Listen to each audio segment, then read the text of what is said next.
Is race on your mind every single day? Yeah, I mean, how can it not be? Because in a world where things are so visual based and looks based, my race is kind of always gonna matter to someone, and someone is always gonna react based on it. It's hard because you never know how someone is going to respond to you, how someone's going to act around you based on how you look. And growing into that and still like being a teenager and like trying to navigate it, it's so weird because it's like, you know, it still doesn't make sense to me at all. How do you explain race to children?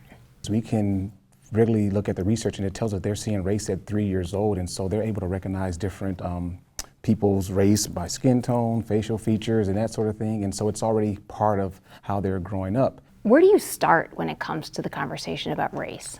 Yeah, I think for me, where I really like to start is even just noticing that there are differences and naming what those differences are. And I start with vocabulary, right? Let's make sure we're all talking from the same perspective. So if you say black, what does that mean, right? Is that how someone else wants to be referred to? When we say white, what does that mean?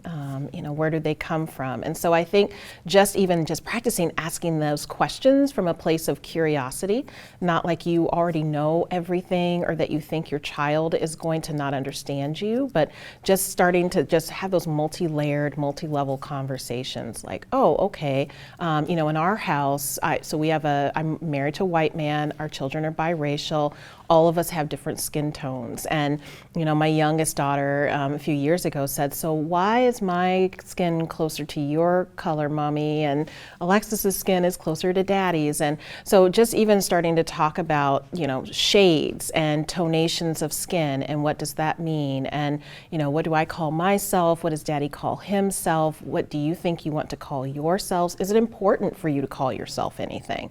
And who's gonna call you that or not call you that? So it really is just those multi-layered, curious conversations, starting to get the vocabulary and making those connections with the emotions too, because I think that's part of what's so polarizing, is that there's emotion behind all of this, and sometimes people don't know why.